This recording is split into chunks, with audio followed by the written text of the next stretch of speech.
안녕하세요. 사연을 시작하기에 앞서 구독과 좋아요 부탁드려요. 감사합니다. 사연 시작해 볼게요. 우리 집 가사도우미 아주머니는 10년이 넘게 한 가족처럼 지내온 사람이에요. 아주머니를 처음 만난 건 제가 40이었죠. 당시 전 아내와 결혼한 지 2년 차였고 회사도 안정적이었어요. 사업이 바빠 집안일을 제대로 돌보기 어려웠기에 주 3일 오는 가사도우미를 구했고 그렇게 아주머니와의 인연이 시작됐죠. 아주머니는 특유의 꼼꼼함과 성실함을 가진 분이었어요. 처음에는 그저 일 잘하는 가사도우미였지만 시간이 지날수록 가족 같은 존재가 되었죠. 특히 5년 전 아내가 갑작스러운 교통사고로 세상을 떠났을 때 아주머니는 저를 붙들어 주셨어요. 사장님, 밥이라도 한술 드셔야죠. 이러다 병나요. 아내의 갑작스러운 죽음에 넋이 나가 있던 저를 깨우고 아주머니는 그때부터 주 5일로 늘려 저희 집을 돌봐주셨어요. 집안일은 물론 아내가 없는 빈자리를 채워주려 노력하셨죠. 그렇게 저는 슬픔을 이겨내고 다시 일상으로 돌아올 수 있었어요. 그리고 작년 초 우연히 현재 아내를 만났어요. 아내는 34살로 저보다 한참 어렸죠. 처음 만났을 때부터 아내의 밝은 에너지와 따뜻한 미소에 끌렸어요. 아내는 부모님이 모두 외국에 계시고 혼자 한국에서 살고 있다고 했어요. 언론사에서 일하다가 프리랜서 작가로 전향했다며 하고 싶은 일이 많아 결혼을 미뤄왔다고 했죠. 그녀는 결혼 경험이 없다고 했지만 나중에 알게 된 사실은 그것은 모두 거짓말이었어요. 반년 정도 연애를 했고 우리는 결혼했어요. 아주머니는 제가 재혼한다는 소식에 정말 기뻐했죠. 아내는 처음에는 가사도우미 아주머니를 경계하는 것 같았어요. 집안에 오랫동안 있었던 다른 여자가 있다는 게 불편했던 것 같기도 하고요. 하지만 곧 아주머니의 성실함과 정직함에 마음을 열었죠. 적어도 제 앞에서는 그랬어요. 결혼 후 6개월쯤 지났을 때부터 집안 분위기가 미묘하게 변하기 시작했어요. 아내는 외출이 잦아졌고 종종 밤늦게 귀가했죠. 일 때문이라고 했지만 왠지 모르게 석연치 않은 구석이 있었어요. 때로는 전화를 받을 때 방으로 들어가 문을 닫고 소곤거렸죠. 하지만 저는 제 아내를 믿기로 했죠. 한 달 전 일이었어요. 아주머니가 청소를 하던 중 영수증을 발견했다고 했어요. 아내의 지갑에서 떨어진 것인데 제가 모르는 고급 레스토랑 영수증이었죠. 둘이 먹기에는 많은 금액이었고 날짜는 아내가 친구들과 모임이 있어 늦는다고 한 날이었어요. 그리고 그 뒤에는 장난감 구매 영수증도 있었다고 해요. 우리는 아직 아이가 없는데 말이죠. 아주머니는 조심스럽게 말했어요. 사장님, 괜한 오해일 수도 있으니 제가 말한 것은 잊으세요. 그냥 마음이 걸려서. 저는 아주머니의 걱정을 무시했어요. 아내를 의심하고 싶지 않았거든요. 어린이용품은 아마 친구 아이를 위한 선물일 거라고 생각했죠. 하지만 그 후로도 아주머니는 종종 아내의 행동에 대해 의아해했어요.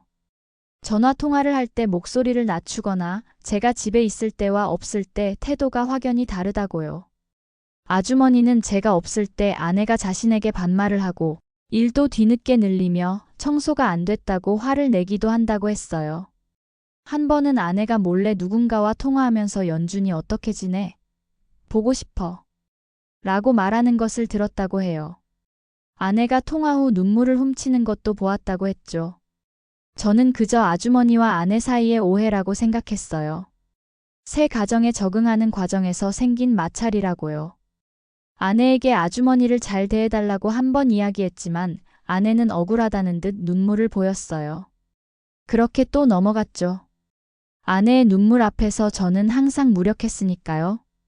그러던 어느 날 아침 아내가 샤워하는 동안 아주머니가 급하게 저를 불렀어요. 주변을 살피더니 쪽지 한 장을 제 손에 쥐어주었죠. 사장님, 이 주소로 꼭 가보세요. 꼭이요. 아무래도 뭔가 이상해서요. 쪽지에는 낯선 주소가 적혀 있었어요.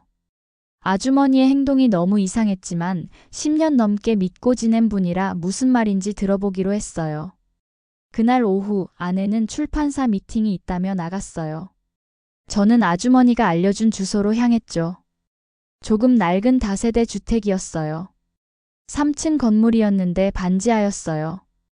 들어가 볼까 망설이다가 창문 밖으로 들리는 익숙한 소리에 안을 들여다보게 됐어요. 그런데 그 순간 제 눈을 의심할 수밖에 없었어요. 거실에는 부부가 앉아 계셨고 그 앞에는 아내였어요. 아내는 부부 앞에 무릎을 꿇고 앉아 뭔가를 간절히 이야기하고 있었죠. 할아버지는 고개를 저으며 화를 내는 것 같았고 할머니는 한숨을 쉬고 있었어요. 그런데 가장 놀라운 것은 거실 한쪽에 걸린 사진이었어요.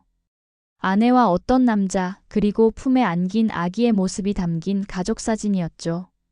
더 놀라운 것은 그 다음이었어요. 소리가 났는지 세 사람이 모두 창문 쪽을 바라보았죠. 아내의 표정이 창백하게 변했어요. 이미 발각된 상황이라 저는 문을 두드렸고 굳어버린 표정의 아내가 문을 열었어요. 집 안으로 들어가자 침묵이 흘렀어요. 부부는 서로 눈빛을 주고받더니 할아버지가 먼저 입을 여셨어요. 들어오세요.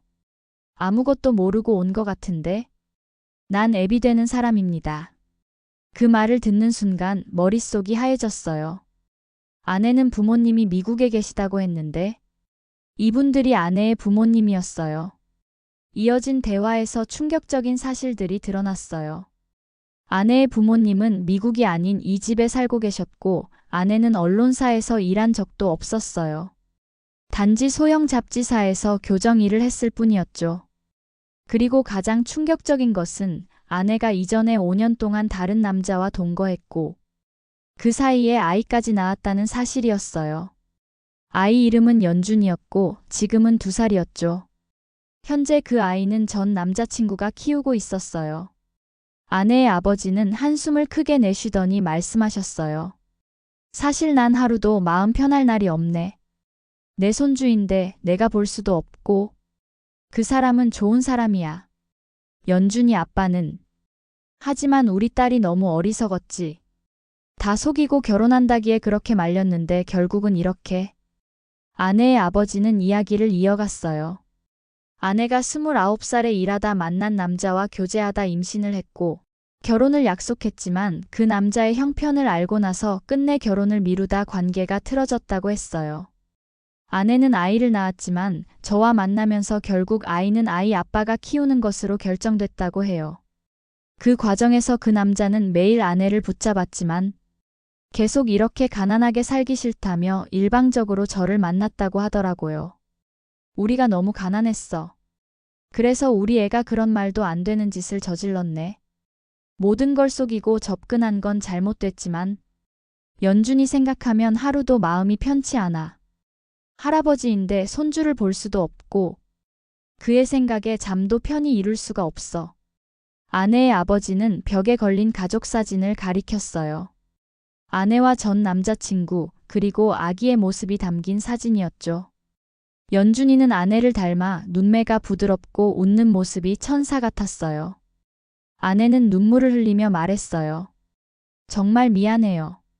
처음엔 그랬을지 몰라도 지금은 진심으로 사랑해요. 제 과거가 부끄러워서 말 못했어요. 당신이 알면 날 떠날까봐. 저는 냉소적으로 웃었어요. 몇 시간 전까지만 해도 사랑하는 아내였는데 지금은 낯선 사기꾼 같았으니까요. 그럼 어린이용품을 산 영수증은 뭐였어요? 아이를 만난 거예요? 아내는 고개를 숙이며 작은 목소리로 대답했어요. 한 달에 한 번. 연준이 아빠가 허락해줘서. 몰래 만나고 있었어요. 선물 사주고. 아내의 아버지가 다시 말을 이었어요. 내가 이 결혼에 반대했어. 이렇게 거짓말로 시작한 결혼이 잘 될 리가 있나? 그냥 솔직하게 말하고 시작하라고 했는데 이 애는 내 재산 때문에 접근한 거니까 진실을 말하면 도망갈까봐 겁이 났던 거야. 아내의 어머니도 한숨을 쉬며 말했어요. 연준이 아빠는 좋은 사람이에요. 딸이 새 삶을 살게 해주려고 아이를 키우겠다고 했지만 그래도 엄마 마음은 항상 아이한테 가 있는 법이죠. 우리 딸도 너무 고생했어요. 순간 모든 것이 명확해졌어요. 아내가 저에게 접근한 이유, 결혼을 서둘렀던 이유. 그리고 아주머니를 못마땅해 하던 이유까지. 한 집안의 가사도우미가 집안의 비밀을 알게 되는 것을 두려워했던 거였죠. 부모님을 속인 이유, 아이의 존재를 숨긴 이유, 그리고 가사도우미 아주머니를 그렇게 대한 이유를 물었어요. 아내의 얼굴이 일그러졌어요.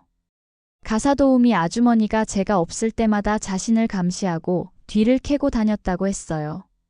한 번은 아주머니가 연준이 사진이 든 지갑을 보았다며 그 후로 자신을 의심의 눈초리로 바라봤다고 했죠. 이 말을 듣는 순간 마지막 퍼즐 조각이 맞춰졌어요. 아주머니는 아내의 이중적인 모습을 이미 알고 있었고 아이의 존재도 눈치챘으며 저를 보호하기 위해 이 주소를 알려준 거였어요. 아내의 아버지는 눈물을 머금고 말했어요. 우리는 연준이랑 연준 아빠랑 우리 딸이 다시 잘 살았으면 좋겠어. 이제 자네가 알게 됐으니 이쯤에서 내 딸과 정리해주겠나? 그 말에 아내의 어머니도 눈물을 흘렸어요. 그들도 피해자였던 거죠. 딸의 거짓말에 그리고 볼 수 없는 손주에 대한 그리움에 고통받고 있었어요. 그럼에도 아내는 저와 헤어질 수 없다며 그건 부모님의 생각일 뿐이라고 붙잡았어요. 자신의 부모와 아이까지 숨기며 저에게 접근한 그 여자가 소름 끼치더군요. 저는 더 이상 그 집에 있을 필요를 느끼지 못했어요. 일어나서 아내를 바라보았죠. 짐은 내일까지 빼주세요. 변호사를 통해 연락하겠습니다. 그렇게 말하고 집을 나왔어요. 아내의 울음소리와 부모님의 한숨소리가 뒤에서 들렸지만 돌아보지 않았죠.